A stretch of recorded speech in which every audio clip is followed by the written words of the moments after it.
adalah kamu masyarakat tertindas dari PT Bumi Flora tahun Sikurung Belah, Sikurung Sa dan Sikurung 2. Dan kamu masyarakat akan mencok kembali tanah kamu yang dicok orojik.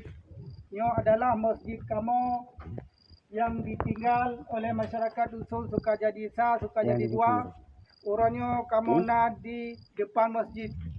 Ini adalah masyarakat korban.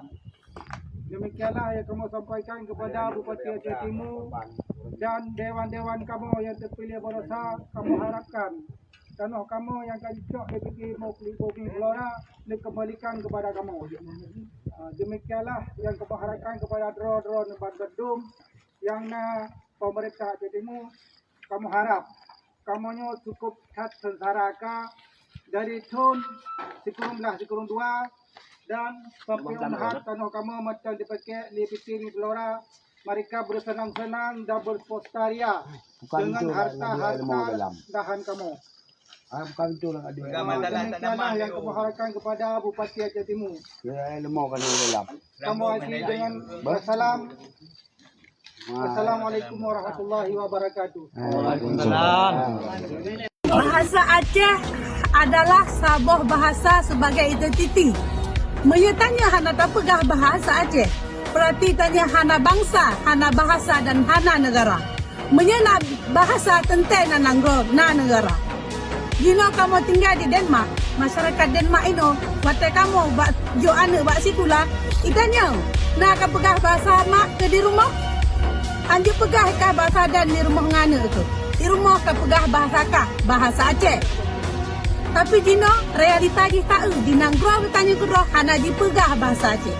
Bahkan karena tanyakan kesabah penjajahan Indonesia terhadap Aceh, menyertanya gak ada bahasa tentai, gak ada bangsa, gak ada nanggro bertanya.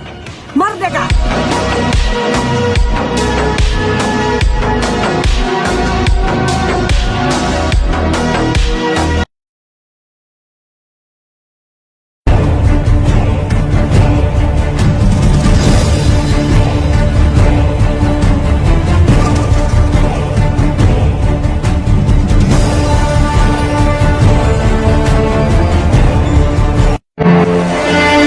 Indonesia sudah tidak ada harapan, dan saya menolak untuk percaya bahwa kita bisa melakukan sesuatu untuk mengubahnya. Saya sadar bahwa ini terdengar sangat mengejutkan. Merdeka! Free Aceh! Free Aceh! Free Aceh! Aceh! Merdeka! Aceh! Merdeka! Aceh! Merdeka! Allahu Akbar! Allahu Akbar!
Suara dari timur dan barat, dari tanah pejuang yang takkan tersurat. Papua, Aceh, Maluku bersatu melawan penjajahan Indonesia. Merdeka bukan sekadar kata, bukan sekadar bendera di udara. Kami bangkit, kami bersuara melawan penjajah, tegakkan harga diri. Bangkit patriot, opium dan RMS, bara perjuangan takkan padam. Bersatu lawan ketidakadilan demi tanah air Darah kami pun rela